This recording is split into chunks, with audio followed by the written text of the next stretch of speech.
plants, obviously. That's the other side of it. Yeah. Yeah. like a spy in the thing. Yeah. Yeah. There we go. I'm already recording, Okay. but I may not be using this. But there we go. Welcome back, man. Yeah, thank you, man. Nice to see you. I'll do the intro stuff on my side. Cool. Dude. Yeah. So, man, you're a dad now. Yeah, dude. It's been about a year, Yeah. and it's been beautiful and exhausting. Yeah. So you're in that first year of funky sleep schedules and all that stuff. Yeah, I mean, my daughter sleeps through the night now, which is Yeah. good and fine, but there will always be one random night Yeah. out of the week or month where she just Goes haywire. Yeah, or just refuses to go to sleep, Yeah. or refuses to stay asleep for Yeah. a little while, and it is always when I am starting to feel a little complacent. Yeah. When you get comfortable, that's when she goes. All right. Yeah, now- okay. Yeah. Let me change this up a little bit. Yeah. And we're just trying to roll with the punches, and Yeah, figure Which it is- out. Figure out everybody's biorhythms. yeah, she's a really sweet kid, and she charms everyone she meets. Fuck yeah. And that she takes after my wife that way. Oh, well, yeah. Thank God she's got her personality, right? Yeah, my wife keeps saying she hopes my daughter has Yeah. my brains and her personality. All right, well, that's I mean, yeah. my wife's a smart lady, so I don't know why she just needs my brains. Yeah. She should take a little of my wife's too. Oh, I mean, I forgot to do this. Everybody, welcome to the podcast. I got a return guest, the very funny, very talented new father, Stuart B. Thompson. Yes, Yes, I'm back. branded. That's what the B stands for, right? Yeah, it stands for branded content. Yeah, any website, any company that wants to substitute in for my middle name. Yeah. Exactly. Bitcoin, maybe. Yeah. Who knows? I go by Stuart C.C. Thompson. I'm going by Stuart Coca-Cola Thompson. Stuart Polymarket Thompson. God, it has been so. I know you wanted to talk about the World Cup. Oh yeah. Well, I mean, this is you're a human. You're a human being too. So this yeah. is as yeah. good of an entry as any. The Polymarket ads. Yeah. I don't mind that a betting website is going to run ads. I mean, like that seems to be the way of the world. Like for the whole World Cup, you mean, or just Cup everything or else? Any sporting event. Yeah. I get bummed out when, like, the people who choose to do Polymarket ads. Like, Yes. why is Rick Rubin doing a That caught me off. The endorsements. Yeah, because like Rick is this the creative mind at work that you wrote about in your book, dude? Like, yeah, is this is the guy that made Jay-Z and made Run DMC and The Beastie Boys and Red Hot Chili Peppers and it's just like all this great music. Yeah, is this what Johnny you've been, Cash? Is this what you've been walking around barefoot on your property and doing in your cool Airstream? Doing yoga in the yard. Working out. How to talk about Polymarket ads, and you're trying to be like a modern day Confucius for sports betting. Yes. This is what's going to bankrupt a whole generation of young men. Oh, I've been talking about it just because it's like it's so validated because it's on your phone. Yeah. You know what I mean? Like it's in the app store. It's not like how like if something becomes like super problematic or something like that, they take it off the app stores. Right. And like that is so validated because you're like, well, Apple says it's good, Samsung says it's good, must be good, or Yeah, or they haven't, or they're making a cut. They haven't messed with our corporate money. Yeah. In a way that makes us nervous or threatening, or it's. And then like when we were watching the games, like I watched a lot of the NBA too, and it was like that. So like the same things where you have those, the flipping ads when they're walking, they're going cross court, or also cross pitch. You'll see that where it was just like Calci, it's not like it's like Pepsi Cola. Okay, that's not hard. That's a little bit harmful, but like Calci. I mean, I don't. Yeah. I mean, maybe I've never been in a. I like to believe that I live financially comfortably right now, and I'm working for my dinner. But like, I've never had enough money laying around to get a tattoo or bet on sports. If I'm we are the two last guys in Hollywood without tattoos, I believe. Yeah.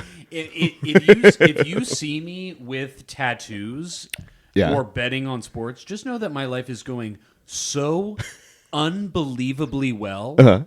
that everything else, my daughter's college is covered, my retirement is fully funded, I have enough money saved for emergencies, I have enough money to travel wherever I want to, and now I can get these things. Or you're on crystal meth. Yeah. Or I've discovered the beauty of PCP. A bullet can't stop me, and neither can these parlays.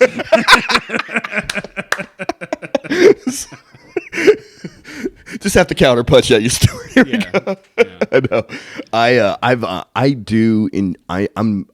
I can enjoy. I watch sports, like I know you're big into soccer. I watch like football, basketball, all that stuff, and I never thought about like I have to have money on this game.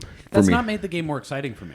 I played fantasy football growing up, but it was like my boys. It was the guys I was in high school with, or my fraternity brothers, or it's a low grade thing. Yeah. Maybe it's a $10 in. $10. Keep it interesting. Whoever gets the money gets to do it, and maybe they have to put it towards something stupid. Like they have to get a cardboard cut out of themselves. Make them look like a jackass. Put in the office. Something like that. Yeah, and that's it's silly, it's playful, there's a community vibe about it, and it's not money that people are going to be worried about losing. No, I play poker with a handful of comics, and we pay like the most you'll ever lose is like $50. The most you're ever going to walk off with is like $225, $3. I don't want to lose that amount of money. That's how that's your stakes. That is too much for me. Mm-hmm.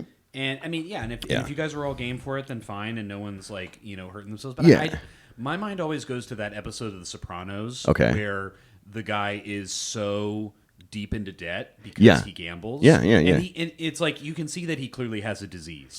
And they keep feeding it. It's like a cancer almost. Pretty much. And he does get enabled by Tony and his crew, and then he meets this horrible end. Spoiler alert.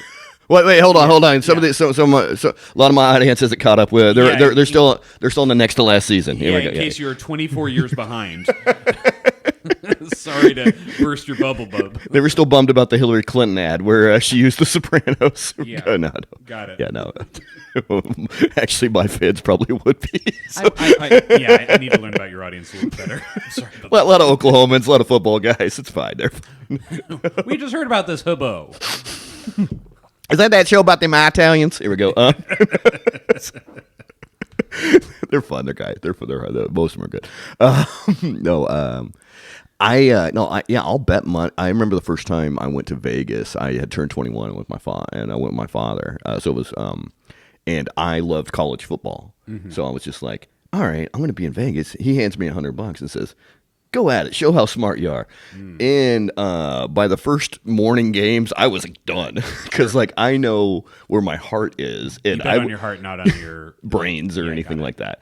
And so I was, it was just like, oh, Washington's good. They'll beat this team, or blah blah blah. I didn't bet on Cal, but you're probably wise not to. Yeah, man. Up and downs. Aaron Rodgers, but as a Cal fan and a former Cal band member, like I'm used to that team, much like the U.S. men's national team, ripping out my heart and showing it to me. Yes, that was So I mean, it's hard. You because like I noted like you like analyze soccer like, oh my god, please don't do that shit. All right, cool. The cord right there is what I was stressing with. Yeah. Anyway, sorry. That was why I was trying to put them in the other room. Anyway, I watched the men's team, and I also enjoyed your breakdowns. I felt it was like perfect. This is like probably like perfect for you to be like with the baby, and then the thing is, I want to watch all these World Cup games. Yeah, but I'm trying to severely limit my baby's experience with screens. I don't. That's got to be hard. Well, yeah. I mean, the studies are pretty conclusive. Yeah.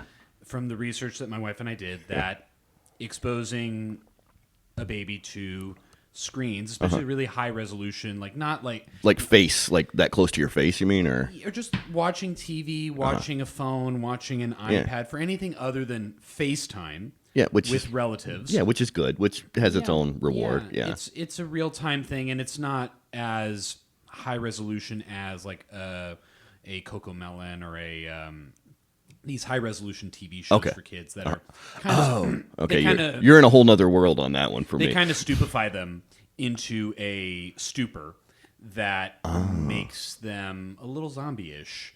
And we've had experience with young children that we've known who have been unable to do certain functions. Like their motor skills are just funky or their cognitive is kind of off or whatever. They won't have dinner unless they're watching their favorite show. Oh, it's almost like they have to have their routine, their ritual like that. Yeah, and that's not a routine that we want to be stuck in. Because we want to be traveling with our kid, we want to be doing stuff with our kid. Yeah, you want the kid in the backseat of the car watching DVD. Exactly, on the backseat TV. It's smaller, it's more it's more user friendly for her. She has an iPad that kind of does the control companion podcast for the TV show. You want your child watching your podcast appearances. Yeah, exactly. I need her to know that Daddy's talented. So I don't. So I can't. I want to watch these games, but I can't. Yeah, that's. Yeah, here it's heard. There we go. Hey, we got. I got my. It's gonna happen. That's gonna happen. My co-host. He's my co-host. Pete's. Hey, Petey. What? You're acting like I didn't just feed you. Come on. Here we go. So sorry about it's okay. So yeah. I want to watch all these games, but I don't want my daughter to be watching these games. So I'm either going somewhere. I mean, I'm also out and about for work and for doing errands. your spots or whatever and work. Yeah, and just the daily stuff that I have to do as a dad. Yeah, and so I'm often playing the game on my phone on Telemundo, so I'm at least hearing the game. Yeah, and I know enough Spanish to keep up with what's going on, and if something crazy happens, I can always pull over. And enjoy more of the visual aspects of the game. And so I think that we might need to. Yeah, give me a sec. You might take a second. We'll we'll pause for it. Right. So, listening to the game on Telemundo. Yeah. So I watch the games whenever I can, and sometimes there's some games that I know are going to be likely a great matchup, and I want to go to a designated location and watch. Yeah, like you get to the semis there, you like if Brazil's playing UK or something like that or whatever. Yeah. I did that watching England play Mexico. I went to the mall and they had a big screen up, and it was a blast. Yeah. I mean, it was 1,000 people in this plaza. Yeah. While everyone's shopping and being like, "What's everybody doing here?" The people you're looking at these people like, "Don't you know the game is on?" Yeah, I mean, it is funny where some people are just caught up in their own world or they don't keep up with the schedule. Yeah, what was great was there were like 950 Mexican fans and 50 English fans, and that was the game that England ended up winning. And so the English fans are beside themselves excited, and the Mexican fans are. I mean, everyone. It was a great game. I watched it Surly Goat last Sunday. Yeah. For some people I spoke to, that was their first like full-on soccer game that I had watched from start to finish. The whole 90, yeah. Yeah, and I was like, great entryway. Yeah. If you're ever going to get into a game, that's a great one. Watching the final of the 2022 World Cup between France and Argentina. Yeah, Mbappe on the PK it was. So that was the one where Mbappe scores a hat trick in the game. In a final. Yeah. And incredible saves from Dibu Martinez, and incredible play from Messi, and just this sort of like a Herculean effort to two heavyweight efforts. Yeah, like who really was the man of the match? Really, it was almost like he almost got it as a not winning. Yeah, it was it's the battle of old heroes versus new heroes. Yeah, it was. A great entryway. So, I mean, if I'm ever going to recommend watching a soccer game, if you're like want an idea of like how great it can be, that game and this Mexico-England game that just happened are totally worth seeing. There's other ones I can also recommend that are a little bit more niche, but those are kind of like, grand scale, great entry points. Yeah, I mean, the UK game yesterday was... the England... sorry. I'm blinking. Norway, UK, incredible. Yeah, and it was wild. I caught most of the games I watched in groups. Sure. I love going to bars, and I love live sports, and because it's like I'm watching it here, it's cool, but when you get the rah-rahs and all that stuff, it's a little bit more fun. It's a little bit more expensive, but whatever. Yeah. It's such a cool thing, and you get to talk. It gives people an opportunity to talk to strangers, which I don't think we're doing often enough as a people. Social media and our phones have kind of isolated. I feel like have put everybody on their own island. Yeah, and you get to see people with different perspectives. Yeah. Interact with each other, people from wildly different walks of life. Absolutely. Now, I mean, I even went to a live game for this World Cup. I saw the USA-Paraguay game at SoFi. Oh, you motherfucker. It was amazing. Yeah. I had never been to... Been to SoFi? Or? I had never been to SoFi. I had never seen the U.S. men's national team play in a competitive tournament match. More than a friendly. More than a friendly. Yeah. Which I saw like easily 12 years ago, maybe 14 years ago. Yeah. So... it was very gratifying as well because the U.S. men's national team has played so progressed too, so desperately in previous years, so much like they were acting like, no, we think we should be here, but they were playing hard as opposed to playing smart sometimes. Right. Yeah. And this team felt so much more composed, so much more I noticed control of the game. Yeah. And they started well and finished well, which is so rare. I'm so used to what happened when the U.S. played in the round of 16 against Belgium, where they conceded early and Belgium to me, I watched it. To me, it was just like I said, we had really good physical players, and we had very a higher level of talent. But Belgium, to me, it was like an octopus that knew where all of the tentacles were. They knew where everyone was going to be on every cross. Mm-hmm. They didn't stress. They knew everyone was going to show for each other. They're like, I know I can tip it to him. I know he's going to cover me behind, and then whenever they needed to get physical, they did. Yeah, it was so. And then obviously the keeper nutting up. Yeah, it was. They were all those mistakes that happened in that 4-1 loss to Belgium were vintage 2006 U.S. men's national team Tony Armas types. They were the types of mistakes. I remember being in high school in 2006 when the World Cup was happening in Germany. Yeah. And the U.S. went out in the group stage. And I watched them just play really horribly against teams like the Czech Republic, now Czechia. Yeah. And just not being... kind of being in not even in the same league as these players. Yeah. And the project has been for U.S. men's players to play more in Europe. Yes, to get in the Premier League, to get in get into Serie A, get into La Liga, get into the Bundesliga. Yeah. And there have been U.S. players in the Bundesliga, and some players had broken into the Premier League, but they were our very best players, and they had minor roles in that team, or they were in a position that no one else was occupying. Like Tim Howard played for Manchester United and for Everton. He's a goalie. And even then, he was only getting some playing time. Sometimes he was not the man, the go-to guy in a lot of circumstances. He wasn't the. At least at Man United, more so at Everton, he was the main guy. Yeah. And Landon Donovan, played for teams like Everton, played for teams like Bayer Leverkusen, but he was not considered a main guy. Yeah. And he wasn't the captain. He wasn't going to captain over there. And now we've got players that are getting some sincere playing time in the Premier League, in Serie A. Touching up in that caliber, yeah. Yeah, and some of them have kind of not found the right fit at certain teams. Mm-hmm. Yeah, that's going to happen. Yeah.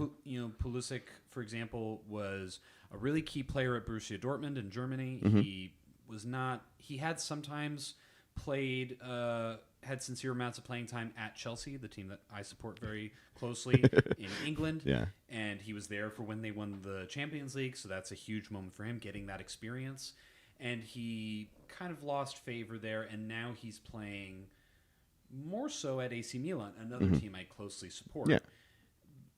He has been less effective this year, and I think that really translated into his lack of effectiveness in this World Cup. Like he kind of carried that over into FIFA. Yeah, I just couldn't find a new gear. Like he wasn't really like you said working that muscle as a leader, as a captain, or Yeah, he had no goals for Milan in 2026.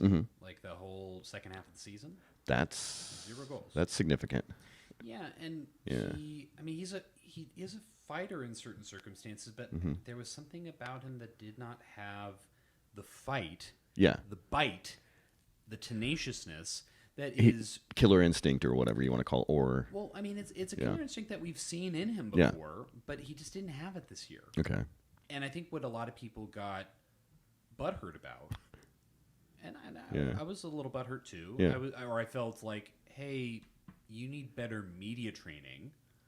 Was after that Belgium game, he I think sprained his ankle in the game, which is kind of a fuckboy injury. It should have been stretched out. It should have been, Well, I mean, it sucks when you get a sprained ankle. There's not much you can do. Yeah. But it's like, of all the injuries to get, that feels like the weakest one. Okay, like a cop-out, you feel like? Or? I mean, it's just like, I don't want him to tear his Achilles. I don't want him to mess up his meniscus. I don't want him to overcompensate. I don't want him to get a concussion. Yeah, make it an ACL thing or whatever. No, I don't want it to be a serious injury, but I feel like a muscle injury would feel a little more dignified. Like, it's like he really can't carry on, but it's like, if you see a guy still walking off the pitch, but he has to be subbed off, I don't know. It just, body language doesn't read very well to the It feels like a cop out. Mm-hmm. Yeah, and even if it isn't, obviously, and he's the only one that knows it, but it just felt that way. That was your impression. Yeah. And on top of that, he speaks to the media afterwards, and he's like, "Now I have time to rest," and folks like Carly Lloyd, the announcer, she was the women's, now a commentator. She's doing quite well in the commentary. Yeah, she was with 99er, wasn't she, or was she the next level? In the 1999 women's team? I think she was. I would have to look that up. I don't know her stats very well. Yeah. I think she was part of later women's. I know she's like on the announcing team, and she's respected. And she's one of the most decorated U.S. athletes of all time. Yeah, scored. Incredible number of goals. Scored like some really beautiful goals, like in the World Cup final for the women's team. I can't remember what year, but I remember scoring one from half field against Japan. It was fucking gorgeous. Yeah. So it's like she knows her shit. And so her response was like, it was basically like, you sleep when you're dead. Like you can rest when your career is over. Yeah. And there's something about the American ethos, this sort of like puritanical attitude that we have, is like, you are not allowed to rest if you are a star. Like, we saw that in the Olympics too. With I can't remember her name, but like one of the gymnasts had to Simone Biles. Yeah, I mean, the U.S. has to evolve its understanding around athletes dealing with their mental health, because I think that's what she was dealing with. Yeah, if I remember correctly. I believe so, yeah. Okay. So, and there was a tennis player similar like that, I think. Naomi Osaka? Correct. Yeah. God damn, you are... I don't know why those are... I feel like... I was just like, no, you were Jeopardy level on that. Here we go. I don't even follow tennis that close. No, but it was just like, bam, it was... Sorry. Yeah, so... But Pulisic it comes off in a manner like, I get what he's saying. Like, I have time to, recuperate, rehab this injury, hopefully get my mind right. Yeah, and it's possible that he's going to be in this caliber of very good. Yeah, but maybe he's not going to be remembered in the annals of U.S. soccer history as one of the elite players. He's not going to be a Donovan or a Dempsey even. Oh, Clint Dempsey, yeah. Because I mean, he's just not. He may not be that dude. Yeah, whatever Donovan and Dempsey's flaws were, whatever they were lacking sometimes as players, whatever stuff they say in commentary or on their podcasts that I don't agree with sometimes, because sometimes they come off a little too. Not quite like Alexi Lawless level rah America, but they do sometimes come off a little performatively patriotic. Yes, okay. In a way that I don't particularly care about. Yeah. I think Pulisic he needs to know that he is the figurehead of this team, and I don't know how often that's been impressed upon him. I'm sure it has been. Do you feel that the striker Balogun has. I feel like he's kind of became the face now. Yeah, I mean, he's having to deal with the media maelstrom of being caught up in this FIFA whole issue. Well, that whole thing was this, but he was also like the scoring guy. He was also the head striker in the scoring already. Yeah, he was our number 9 up top, and he was he was a striker, and he scored goals. He delivered. Yeah, he in key moments. He scored in that game. He's clutch. He's and I don't believe the red card that he caught was legitimate. I think that ref messed that one up. I think that ref was a little bit gung ho. He has a little bit of a history, and I I hate to say it, I agree with Donald Trump. That it would. Yeah. I don't know if Donald Trump even cares about the legitimacy of a yellow card. I don't think when he was explaining it, he actually spoke pretty well about it. I was just like, maybe he was prepped about it, but I don't. I think he doesn't. I think what he doesn't want is any sniff of America being considered weakened. Yes, I think he is like it's like it affects his whatever's left of his balls, his cojones, in a way that doesn't sit right with him. His narcissism would not allow for that. Yeah. So. Yeah, I don't think he will ever care about Balogun. I don't think he doesn't. About Balogun. I mean, it's the first. I don't think he cares. I don't think he cared about Mitch McConnell or Lindsey Graham. By the way, we're just recording this on whatever day we're recording it. I'll fill that in the 12th, I think, July 12th.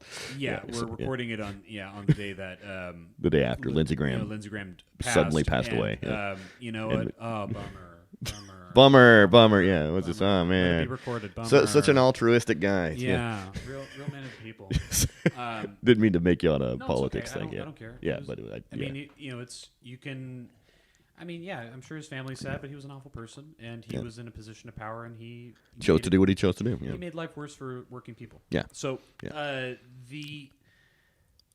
don't think Trump ever is going to care. I mean. I don't think he's ever going to care about Balogun. I don't think he cared about Balogun before. I think he wanted to seem strong, and he knew he could pull a lever. He wanted to look like Johnny Infantino. Yeah. And so he was going to do that. Now, in terms of, if we're talking about progress, listen to Donald Trump caring about a birthright citizen. Okay. Oh, that whole side of it too. Yeah, he's willing to deport him too. Yeah, I mean, caring about a black man with. Nigerian immigration issues, parents, with parents from Africa, a man who was born in the U.S., one of those shithole countries he was talking about. Right. That's. I mean, we'll call that progress. Yeah. It's moving a nanometer in the right direction, but everything else is awful. But one step forward, 8 steps backwards. So Balogun's caught up in the media, and he was. It had to have been weird for him. He was a pro about it. He accepted the red card. Even I never heard him. I never heard him bitch or anything about it. And I think that is to his maturity. Credit. Yeah. And he's going to accept the results whether or not they're in his favor. Yeah. And so I think that is credit to him.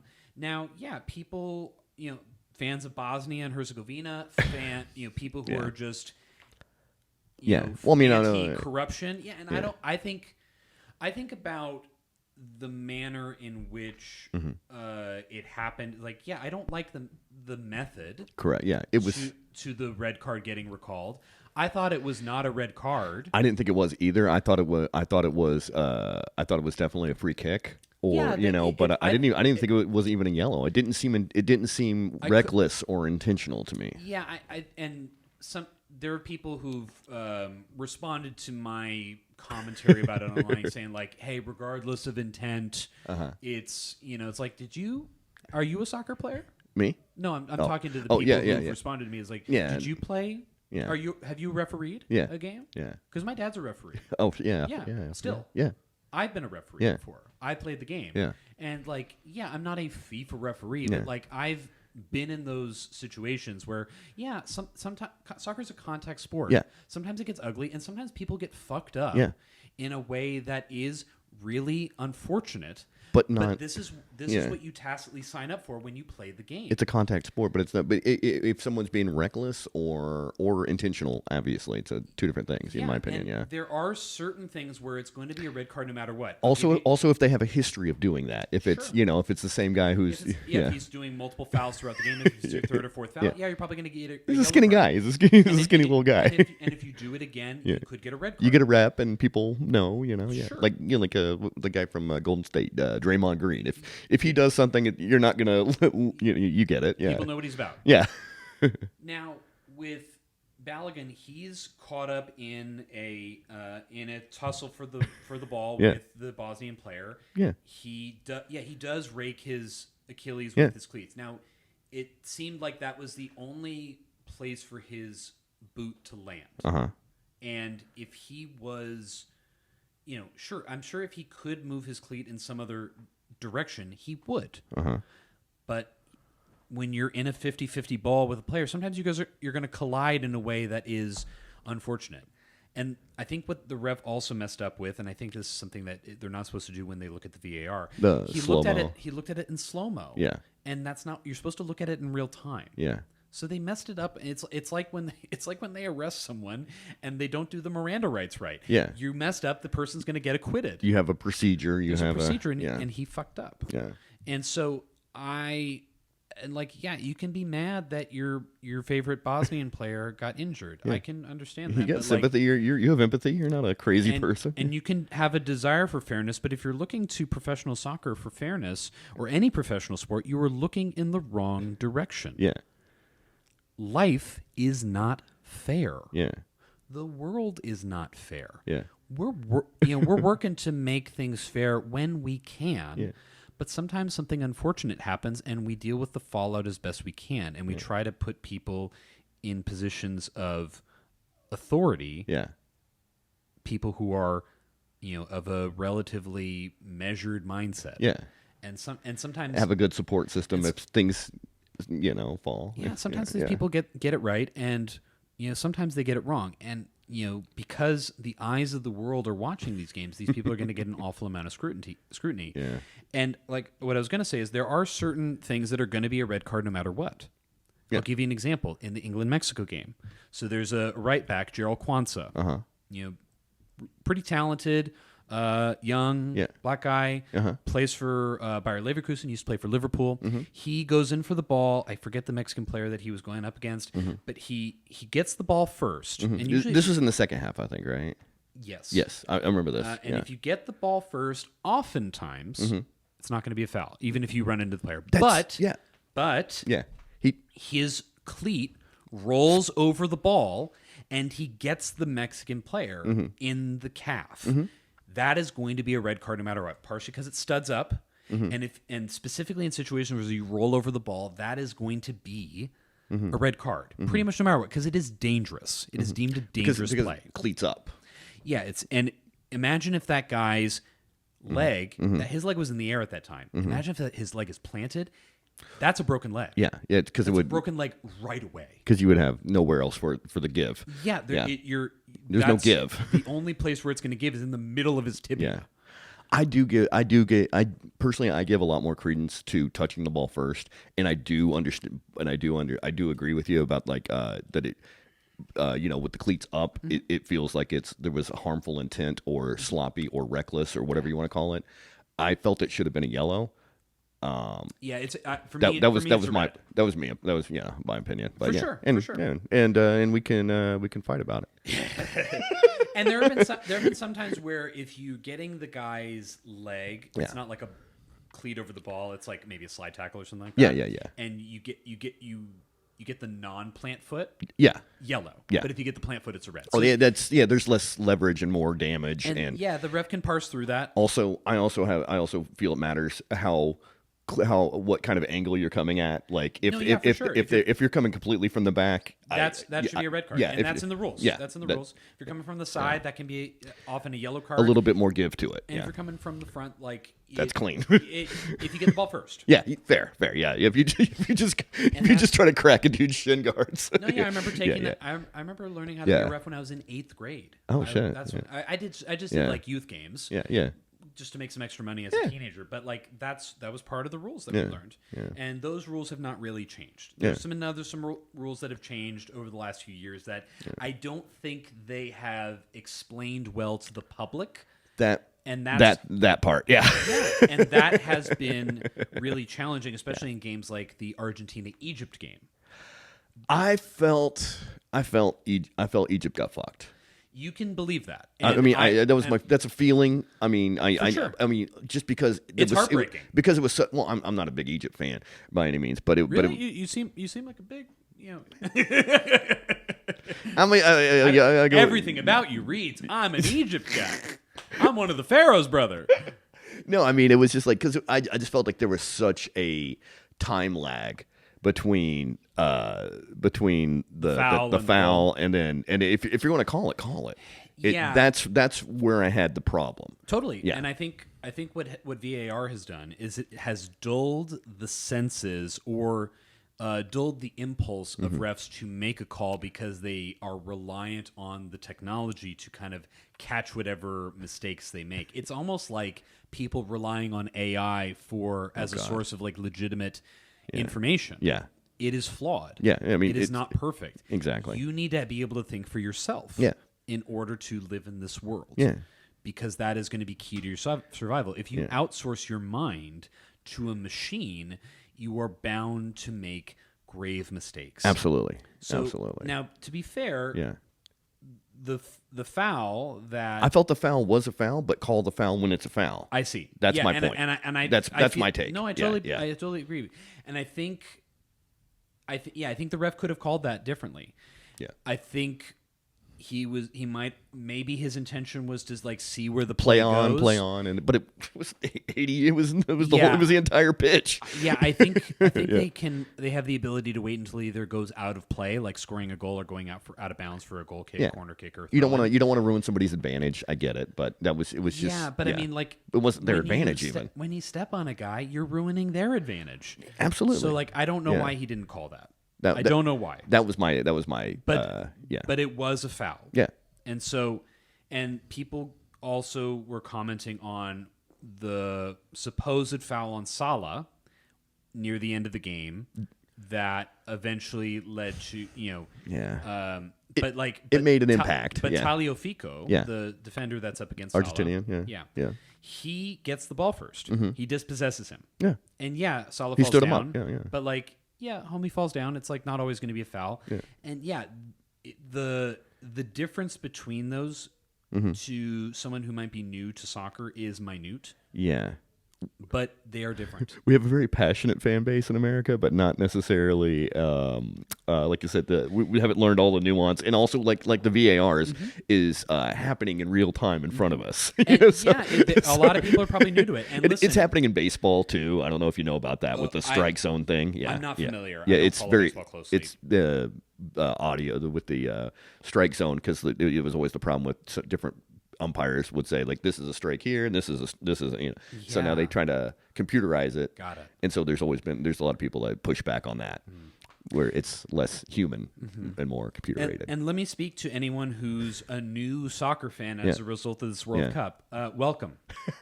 We want you on the team. I'm glad you're here. I'm sorry you feel sad. This is part of it. This is the journey you're on. Heartbreak is endemic to this life. Yeah, and that's why there's beer. Now you know how I've been feeling for the last 25 years. As a U.S. guy and a Chelsea guy. As a U.S. guy, as a Chelsea, Chelsea's won enough trophies. I can lay low for as a University of California Berkeley sports fan or football fan specifically. Oh yeah. That's the only football I follow super closely. Is that? Yeah. But those two teams have caused so much unnecessary pain in my life. Had to go on a lot of walks. So much a lot of walks around the neighborhood. So much voluntary pain. And that's sports fandom. Yes. That's what it is. Yes. And there's so many other I hope you can appreciate the beautiful moments that this World Cup has offered. Yes. There's been good times. There's been great times. I hope you can appreciate the cultural moments that you've learned from countries that you may have not have known where they were on a map if someone were to ask you to point to them. You got to enjoy the Norway rowing, Yeah, the Norway rowing. I mean, the Aussies taking over like a Walmart and stuff in Dallas. Sure. Yeah. The Scottish fans drinking the city of Boston dry. In Boston. Yeah. And, we're not talking. They drank our drunkest city under the table. Yeah. That's pretty. Just incredible. That's pretty impressive, man. And just guys coming from the Congo to and discovering Buc-ee's. Seeing a country's worth of dried meat on the wall of jerky. Oh my God! There's an Ebola outbreak back home, and they're like, I never want to leave this gas station with 94 pumps, and a Bass Pro Shop inside. Exactly. Yes. I hope you took home some ranch dressing with you to your country. Please take it away from us. Yeah. Thanks for. I'm glad you found out why we're fat. You discovered the hidden valley. Yeah. The hidden valley that we can't get out of. Yes, that we will never. Yeah, if we could walk up the hill, we would, but we can't. we need computer aided for that. Yeah, you're discovering why the movie WALL-E will soon be referred to as a documentary. It's gonna be a rascal like a host. Yeah. So I hope you can enjoy those cultural moments, and also some really wholesome moments, like the city of Kansas City. Like they rocked it. They rocked it, and they developed this really close relationship with the Algerian fan base. Like people who like a city that I would have assumed if you gave it to a vote to the whole city would have voted to invade Iraq after 9/11, like en masse. Like, Who would have wished some willfully ignorant harm to people of Middle Eastern and North African descent, and to take in this Algeria team, that's a real turnaround. Yeah. That's showing. I mean, and I know Kansas City is a city with culture and barbecue and and I hope the blues. I hope we can create new fusion restaurants out of the unlikely friendships that have. Yeah, you're gonna out of get this. some Algerian barbecue combo kind of thing. That'd be some sprinkle in some of the Mexican influence they have there too. Yeah, some halal kebab barbecue. I need to learn more about Algerian cuisine. But can you mix kielbasa and halal? Halbasa? Just the words. I mean, I don't even know if kielbasa is halal. I don't know. I think that might. I mean, in Kansas City, I don't know. You could probably. Who knows? But I look forward to that. Yeah. I look to Arthur Bryant's having a little bit more of a Middle Eastern, North African flair. Absolutely. Maybe some new spices can come into the recipe. No, Kansas City. I mean, I've only gone there for football games, and it was like a college atmosphere for Kansas City Chiefs games, especially at night. Yeah. It was insane, and they played in that stadium, and people loved it. Yeah. So that's where the Argentina game was last night. Correct. Yeah. Can I do the ad and then we'll go into previews? Is that chill? Sure. All right. Excellent. Also, I'm going to go apparently change that camera. I'm going to go change that thing. Give me 1 sec. I'm going to take. Hey, everybody. I just want to let you know about my good friends. If you want a way to help out the show, thanks for listening. Thanks for watching. I'll tell you about my good friends at the company Good Feels. They have a THC-based soda. Comes in many different flavors. You can get it delivered to your house. Come in 6-pack, 12-pack, 24-packs. A lot of fruity flavors. My favorite is the Blood Orange. You also get 20% off if you purchase. And use the promo code OVPoints. It'll be down in the comments. Check it out. It's a great way to help out the show. They also have drink mixes if you don't like seltzer. There's also have gummies. There's no sugar, no alcohol. And there we go. Check it out. Good Feels, OV Points. Thanks. There you go. All set? That's it. Great. I try to make it look like it's in the moment. I get it. I mean, what do they call it? Mid-roll? Mid-roll, you got it. Okay. You got it. They paid me enough to do all that. All right, that's running. That one's running. Great. So we are down. We are recording this after the semis are set. After the semis have been set. Yes, and I know you're going to be smarter than me. I don't know about that. I mean, it's at the end of the day, it's about who shows up to play. Yeah, exactly. But I will say, when my buddy sent me a little do your own bracket kind of thing online, I predicted this Final Four. For real? I did. Holy shit! I predicted Spain versus France, and I predicted England versus Argentina. Yeah. The way we got there.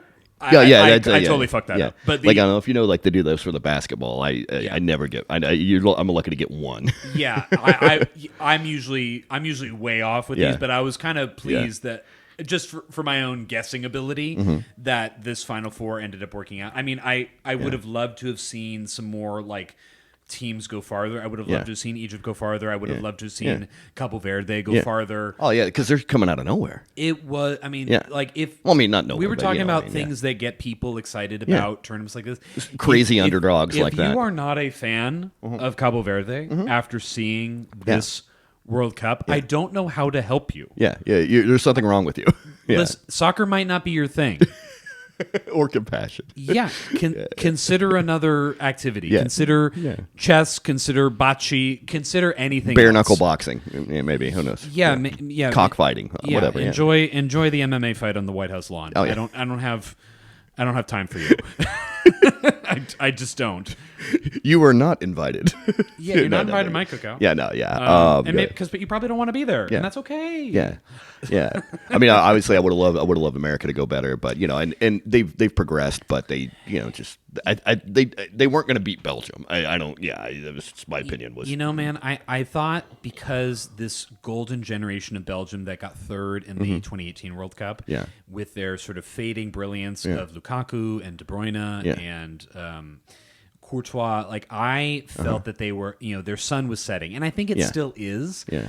But their team was well coached, and they did an interesting thing against the U.S. was that they benched those really talented players. They benched De Bruyne, they benched Lukaku, they benched Doku, who's been incredible for Manchester City. As much as I don't care for Manchester City, like he's an incredible winger, but they benched those guys and they let these other guys play that are a little less well known, maybe needed more time, needed more caps, whatever. Yeah. Well, Lukaku's been injured most of the season, and so he's never going to be a starter, and so but like De Bruyne has been starting most of these games, but they benched him, and they let these other players work it out, and they really handled the U.S. quite well, and they took advantage of our weaknesses, and we also did not do ourselves any favors that whole game. Yeah. But going into that game, I felt that this Belgium team was beatable because they underperformed in the group stage. I mean, they managed to win their group, but they kind of were not in any sort of gear past gear 2. I didn't feel they were spectacular until I saw them play us, and I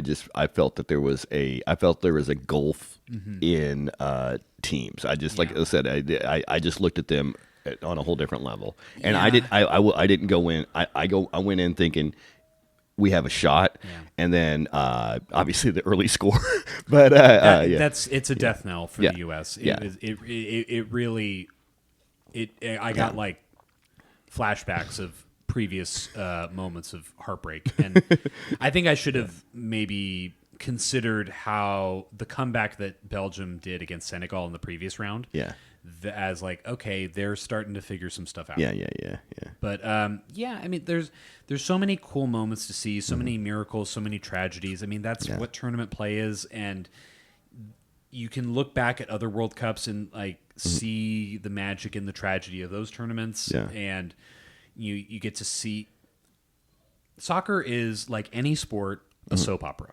Yeah, and some soap operas are a little more on the nose. Like my wife loves Love Island. She loves all the Real Housewife shows, and anything that Bravo's putting out, she loves it. She loves Summer House. Rhode Island, is that the one? Yeah, no. That's the new one, and she's hooked. I just see it at the store on the wall all the time. And so those are soap operas that are a little more on the nose. You can see, okay, there's drama between these people. These relationships are getting tarnished. New ones are forming. People are fucking each other when they shouldn't be. It is messy. Yes. And you prefer Lionel Messi. Yeah, exactly. Yeah, Lionel. I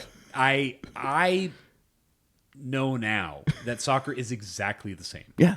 It is just on an international basis. And you know all the intricacies of who's trained and who's played in La Liga with each other and who's played. I know this. I know some of the socio-political implications that are the result of these two teams playing each other. Like, you got to watch, like with the whole Egypt thing, I know there's the Egypt and Morocco. Yeah. Sure, and Morocco was playing against Spain in the quarterfinals. That was you're watching a former colony playing against their colonial oppressor. Yeah, and you're wild. Like, why are you not fighting harder? Why are you not showing that you deserve to be like? Because it was a tremendous Morocco team, and they're playing against an even more tremendous French team. Yeah, you got to see like Iran playing here. With all the shit they're going through, where they had to go, the way, such overkill just such having to stay in. Shameful behavior on our part as part of their traveling team. For anyone who's not familiar, so the Iranian team was performing in the group stage. They got knocked out in the groups because they were not one of the 8 better third place teams in the groups because some third place teams because they moved some on, yeah. But the bottom four, which included like teams like South Korea and Iran and two others that Scotland, they did not move on, and so Iran, the Iranian team had to play games in America and camp in TJ. They had to be based in Mexico, so they had to fly in day of for their games. Put them at such an advantage for fatigue and travel. And, it's awful, and then they had to fly out right after immediately after. It's such horseshit. It is horseshit. No other team had to experience this. It is shameful. I mean, it is. If you want to talk even geopolitical, it's like, well, why the fuck is it even going on? But then it's fucking up the whole FIFA side of it too. Yeah, and regardless of what these Iranian players believe politically, I don't care if these Iranian players have a negative view of America. By now, they should. Yeah, I mean, they've been screwed over. Yeah. They've been given a horrible experience. Yeah. And it's like once every 4 years, and it's something you work your whole life for, and it's just like, and you get here, and it's, I mean, Iran doesn't always make the tournament. They've made past tournaments recently, sure, but like this, it's just, it is such a petty level. I mean, it's characteristic of this government, and for people to, be happy at their misfortune is like, aside from just. From a sports fandom, like I'm just, I didn't want them to win or whatever. That's fine. Well, I don't even think anyone in the U.S. even hates Iran. I think most people. You're right. I think most people see it as a Trump being a jackass thing. It totally is. Even on conservative side, they're just like, and then and they're just screwing over like these guys who are athletes, not military guys. They're not government officials. My issue whenever I've disagreed with a country's policies, whatever they are, and my issue is with the government in place, and sometimes it's not even the people that work in that government. It's just the institution that has been set up, the culture that has been fostered.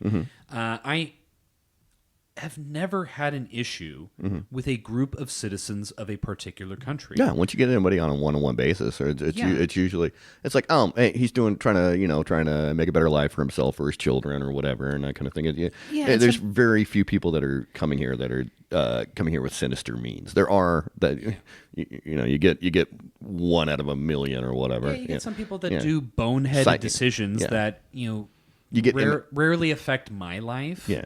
You get like an MS-13 or whatever, but that's not the most people that are coming to America. They're coming to make their sure. But I mean, I can understand being fearful of a gang's activity, especially if it is close to where one lives. But I always go is like, what situations led to that person feeling that being a part of a gang was their only way out, was the way for them to survive in this world.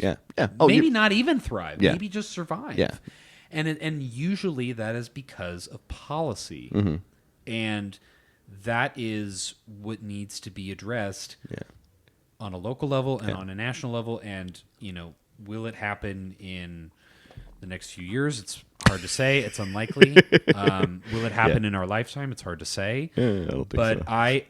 Because sometimes I'll talk to friends and relatives who will express an opinion that feels ignorant because or ugly or out of fear or due to misinformation. It's like, well,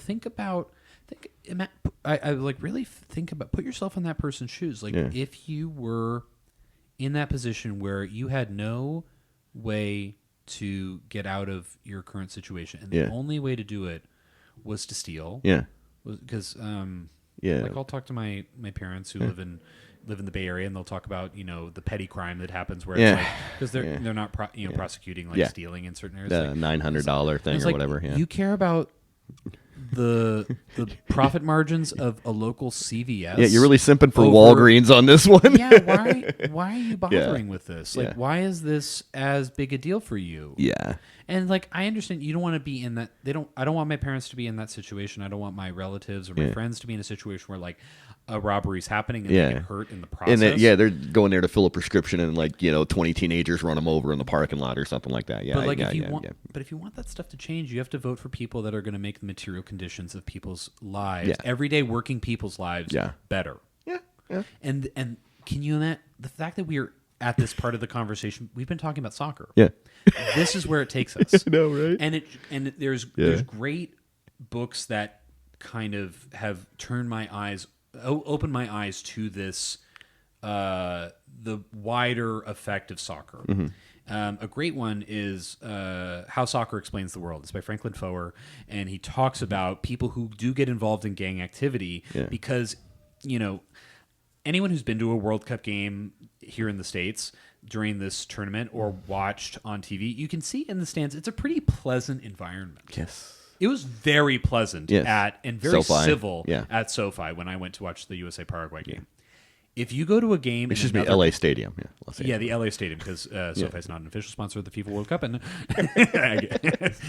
so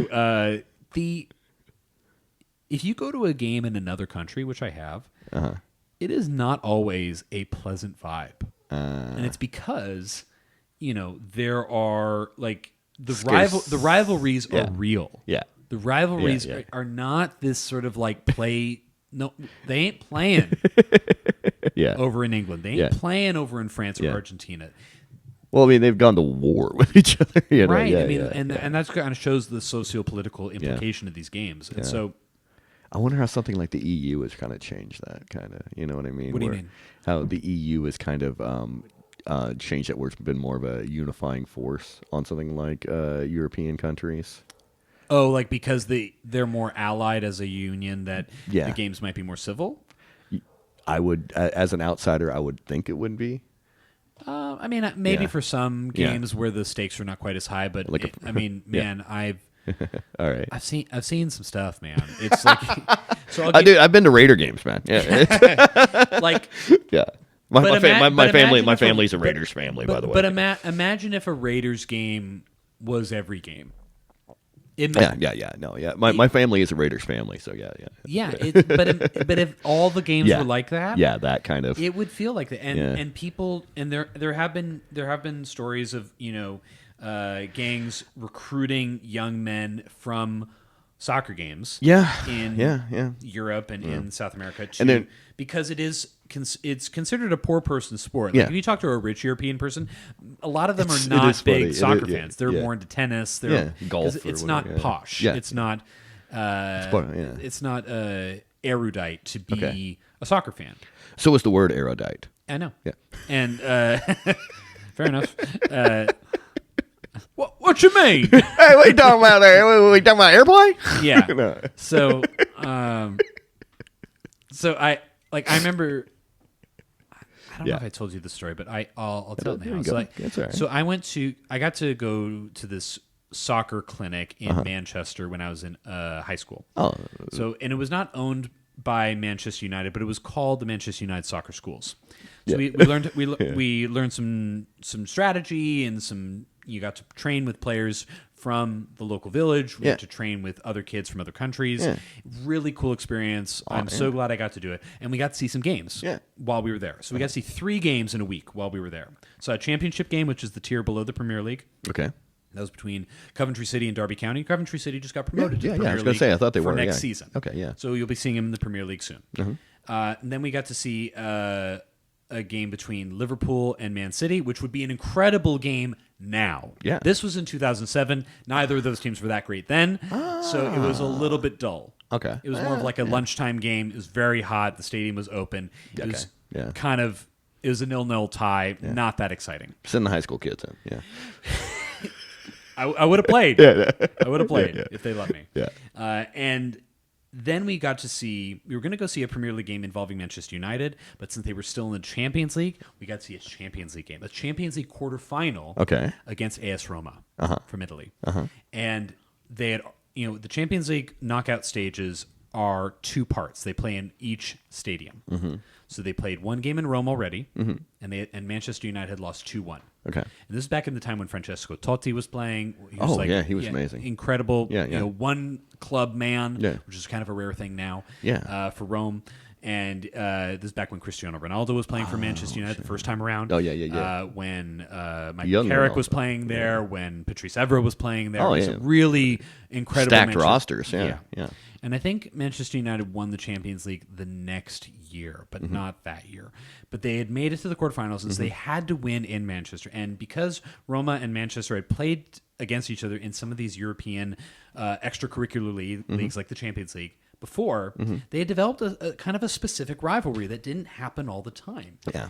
And, the English have a great way of making enemies with other European countries on a social level, whether it's because of World War II or because of other things, or the beer got warm. Yeah, they have a specific level of hatred. They can come up with reasons to hate every country if you're an English person. It seems to be, as an outsider. Yeah. But there's a kind of a bitter hatred between these Manchester United and Roma fans, and so I did not even know that. Yeah. So we're walking as a group. There's like over 20 of us players and some chaperones, and we're getting ready to go to our seats, but we went to the merch store first, walk around, see if we want to buy something. And we're about to leave the merch store, and the security guard says, "You can't leave right now." And we're like, "Why?" Yeah. And he said, "Look outside." Yeah. And it was like watching riot footage live. I was watching Roma fans throwing these Italian people throwing these full cans of beer into crowds of Manchester fans. Weaponizing alcohol. Totally. Yeah. And listen, the first time alcohol's been weaponized. So let it be known. Brand new for everybody. Yeah. So full cans of beer. Yeah. And then I watched mounted police officers with those retractable billy clubs. Yeah. Just descend on these Roma fans. And the crowd disperses, and the security guard's like, "Yeah, you can go now." And they're like, "Yeah, we're going to do another lap around the store." Yeah, I want to check the clearance rack. Hold on. Yeah, let me see if I missed a sale item. Yeah. So that's the vibe before the game. Yeah, before pregame. Yeah, and going to, and if you're a new soccer fan and you're listening, I will say, like, if you really want to see what it's like to see a soccer game, like MLS is great, and I highly, and the NWSL, and it's improved. Yeah, the NWSL is great. I highly, and the fan bases are learning from European fan bases how to be exciting. And we live in LA. LAFC games are incredible to watch. I can't support LA Galaxy on any grounds, partially because I grew up a San Jose Earthquakes fan, and it's just not. I just defer can't. on that one. That's the other team that's ripped my heart out is San Jose Earthquakes. Okay, well, so, I mean, you were from there, so it works out. Yeah. So Winalda days, probably. Yeah, the Landon Donovan days. Yeah, okay. Yeah. So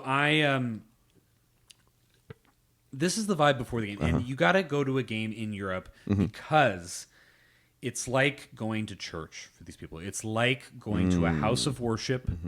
To see the people that you've deemed, God's walking the earth with you, and the people's emotional state for the week. It's like the Catholics and the Protestants. I mean, that's the Celtic Rangers rivalry in the Scottish Premier League. Yeah, good point. That's a story in that Soccer Explains the World book. That is a story. Yeah. Celtic's a Catholic organization. Rangers is a Protestant organization. Yeah. It is a crusade every time they play each other. Yeah. An Christian crusade within 3 times a year. They play each other. Yeah. Outside of domestic tournaments. Yeah. So and those are the top 2 teams in Scotland. So they mess with each other a lot. Yeah. So that rivalry is rekindled often. Yes. Yeah. Generations. Yeah, for sure. And so to really get the vibe of what soccer is like, you got to go see it outside this country. All right. You really make a trip, go during a season, go see a game. And probably Europe. I've been to one game, but it was such a low level. It was a Mexican league, but it wasn't like Chivas or anything. But like those that. people care so much about those clubs too. Oh no, my uncle's Chivas to the bone. How cool! Yeah, he's from Guadalajara. So Great. Yeah, and it doesn't have to be in Europe. It doesn't have to be. I mean, you can see this in South America, you can see this in Central America, and it doesn't have to be the top league, by the way. It could be a regional league, but people care about this so much because it is just part of the culture. It's the color they bleed. Yeah. And it is like, don't wear these colors on this day because you might get messed up. I have a very small collection of soccer jerseys, but I am very careful about when I wear them because people take that stuff really seriously. Yeah, it gets pretty intense. Yeah. I guess that is one thing that had to have been weird for people from across the world to come here, where it was just like, we're here and we're loud, but there's not that dangerous edge to it. Yeah, the vibe in the soccer stadiums is like the vibe at the youth soccer level, because most countries, soccer is something that poor kids can play. And the academies are funded for these professional teams, and they want to foster the best talent, and and oftentimes those are players that come from really impoverished backgrounds. Soccer in the U.S. is a pay-to-play system. Oh, absolutely. It is an upper middle class game. Oh yeah. And you got to pay a lot of money to traveling be able to play teams, travel ball, to play club, and the youth premier leagues and the club select and all that. Yeah. And I played for teams like that. I don't know how much it cost when I was playing, 100 years ago, but I know it wasn't nothing. Yeah, my sister was a premier. Youth premier goal. Amazing. Yeah. Amazing. Yeah. And I love that I got to play, but the system is not. It's not the same as it is other places. It is not going to foster the greatest talents, because I played with some kids who were, their life was rough outside of soccer, and for a lot of those kids, soccer was an escape. For a lot of these pay-to-play systems, these parents, because my dad's still a coach, and a lot of these parents, the priority is not necessarily soccer. Well, I mean, like some of these kids, I know you're talking like it could be like like their father, had to go down from like 4 yachts to 3, and that could be rough on a kid, Because they like that fourth yacht the best. Yeah, I mean, it was. It had the coziest room. Yeah, exactly. That's where the PS5 was. And all exactly. Yeah. So but that's the vibe at these games. Yeah. It is the game. Some of these ticket prices are like Super Bowl numbers. It was insane. I did not like the cost prohibitiveness of at least the LA games. I know in New York, Mamdani did a thing where it was like $50 to stand, and I thought that's pretty fucking amazing. Yeah, make it affordable, and because then you'll get people of all socioeconomic backgrounds excited about it. Get in an access point, and you should have to pay something, but also you shouldn't have to, $1,000. It's what are we stupid, doing? man. Yeah, it's really stupid. Especially if you're gonna have like a friend or a kid. So and I think that's partially why it's so civil at these games, because people are shelling out $1,200 for tickets, and you don't want to get kicked out for that much. Yeah, exactly. So it's like, behave. Yeah, it's a very Masters golf kind of vibe, probably. Yeah, dude. Yeah. I think in order for the U.S. game and the U.S. fandom to really rival that of Europe, it needs to be more accessible. All right. It's becoming more accessible, but it's not quite there yet. Can I get your predictions? Oh, for the final? Yeah. So I think it is going to be... Oh, and we are recording this the 12th, I believe. July 12th. Yeah, before the semifinal game. Yeah. So I think it's going to be Argentina and Spain in the final, and I think Spain's going to win it. I think Spain is the best team. I don't necessarily like them. Yeah, they're it's boring. I think UK. I think England is kind of the underdog of. I think they are. I think they've been now. I think they're the fourth best, grittiest team. That's my opinion. They've punched above their weight in situations where I've watched England capitulate in really somber fashion. Having I remember them kind of wussying out of the Euros in 2020 or in 2004. I've watched them have either bad luck or a bad attitude. Yeah, just kind of cower. Yeah, kind of. And there have been other times where they've just had a rough game with like the penalty kicks that happened in the Euro 2020 games, which happened in 2021 because of COVID. Yeah, and 3 players that happened to be black missed their penalties, and that got very ugly, and that's ugly. Yeah, very. It's ugly and it's awful and disgraceful. And it's like these are young guys that are trying to get getting some real experiences right now, and I don't envy that position, having had seen PKs at a much less lower stakes level. It was high school. It was high school playoffs. So it was a big deal at the time. But pre-social media too. And it's like if you're going to be critical of these players, you do it. Yeah. You take a penalty kick in front of thousands of people. Yeah. You develop the technique. Let me hear Wayne Rooney talk shit about him or something, or is it, you know what I mean, or Michael Owen or whoever, or even something. Some of those motherfuckers I don't want to listen to because it turns out they're they got some ugliness or whatever, or just sometimes they'll say something that's boneheaded or out of touch, and it's either out of touch because they are they might not be as worldly as I thought they were, or because they've become so well off that they are out of touch. Oh yeah. And so, or took too many headers. Yeah, or they might have a little CTE going on. So I think Spain. I think Spain has the most talent. It just feels like they are they've got so much fucking speed, and I was just really impressed. I think Argentina, Martinez is the best goalkeeper. Dibu Martinez. Yeah, I think he's just impressed me throughout the whole tournament so far. Mm-hmm. But he's an incredible keeper. Yeah, just watching but like Argentina, I feel they're a little bit old. Messi's obviously, he's still amazing at 39, I think. Mm-hmm. I can't remember the other kid, the younger guy. He scored against Switzerland. Yes, Julian Alvarez. Yeah. I like the way that kid bounces. He just has a whole. That dude only scores wondrous goals. Yeah. And he's like 23. Yeah, I know, very young. It is like maybe he's older. Maybe he was 22 in the last World Cup, but he's like in his early to mid 20s, and he is so good. It really circus shots. It's I mean that goal is, that was beautiful. Chills thinking about it. Just like how do you do that in like the 112th minute of a game after playing for so long, because he started that game. Yeah. But went through, and I have no ill will towards the English team or the French team. I just think there is something about the passion of that Argentinian team, how they rally around Messi. Those motherfuckers will die. It seems that way, yeah. And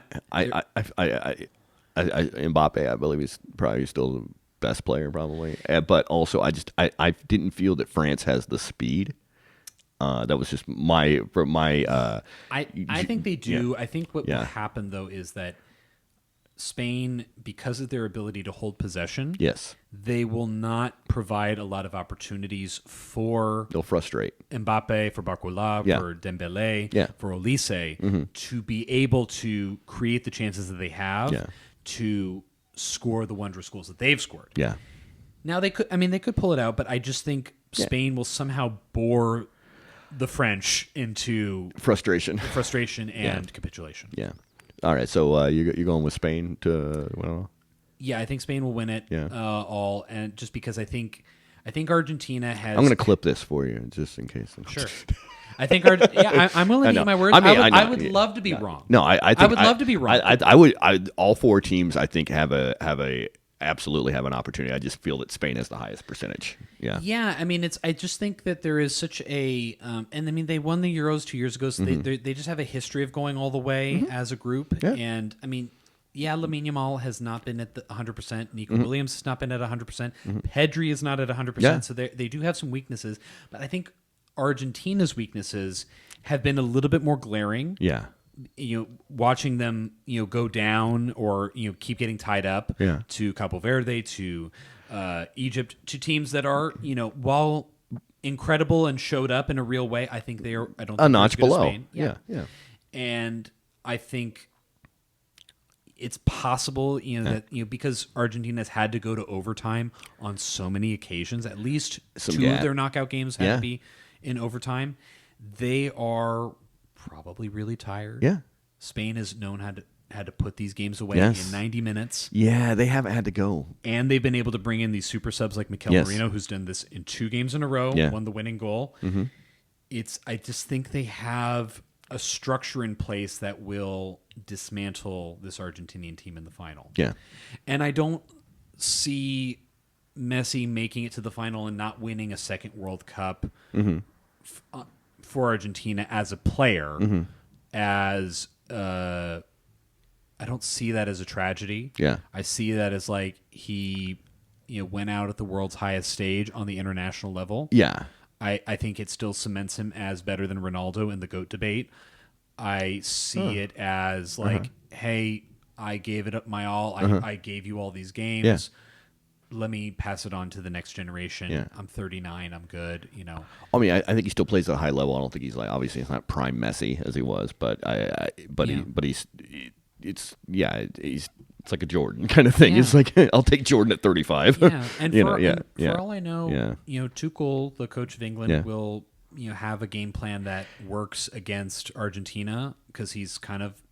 It feels like he's pulled it out of his ass. It seems like he's getting so much out of his talent. I feel. Pickford and goal has stood on his head. Yes. Yeah. Many of these games, he's been incredible. Yeah.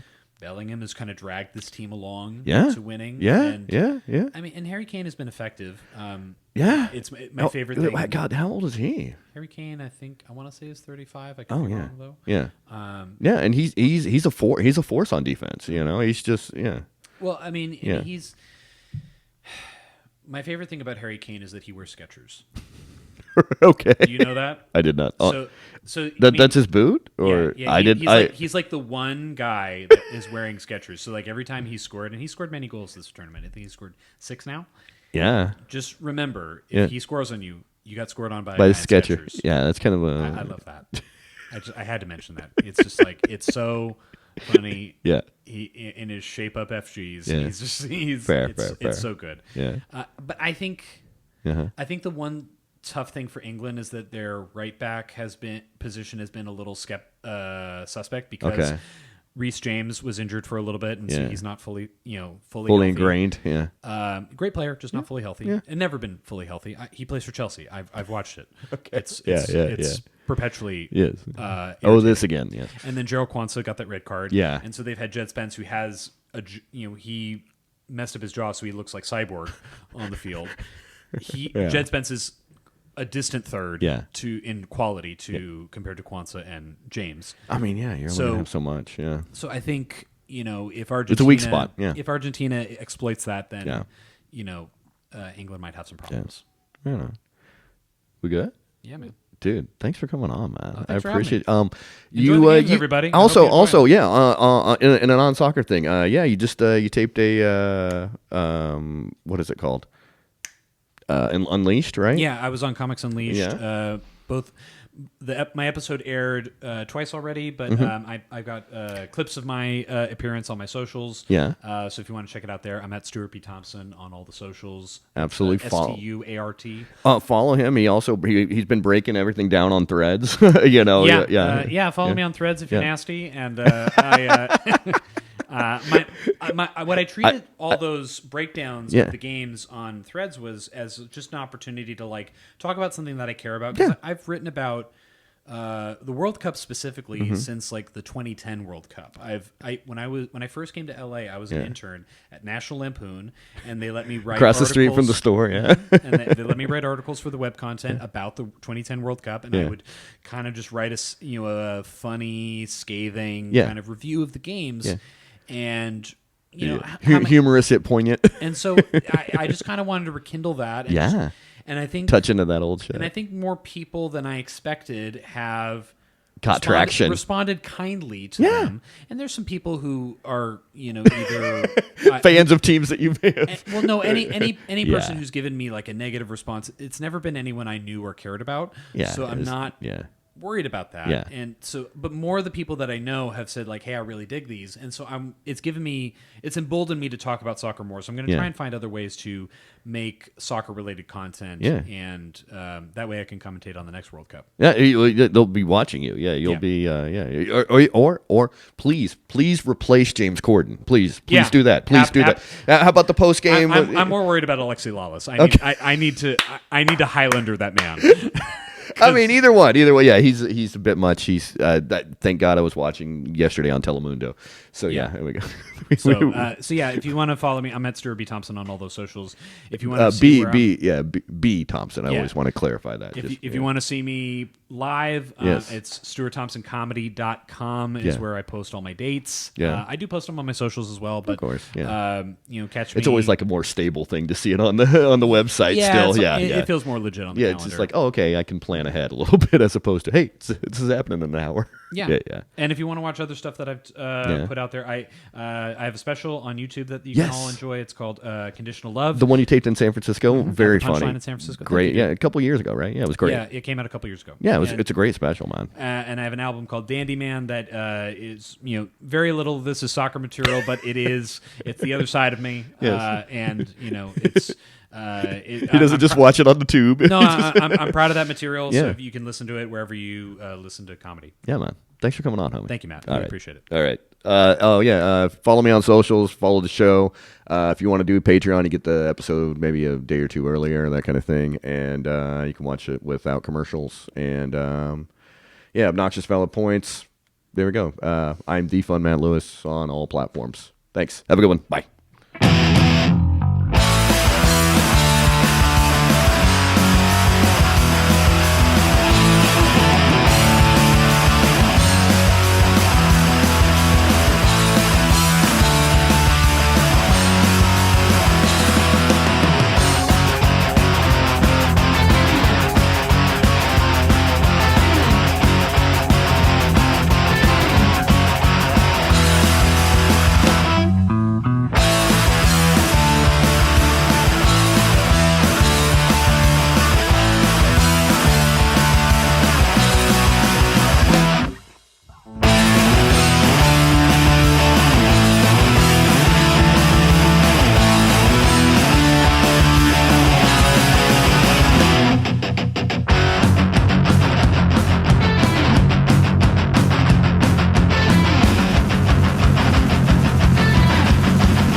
Support for Obnoxious Valid Points is not brought to you by Audible. Audible, are you too stupid to read a book? Have one read to you. You'll find no books or mentions of books at patreon.com/ovpoints.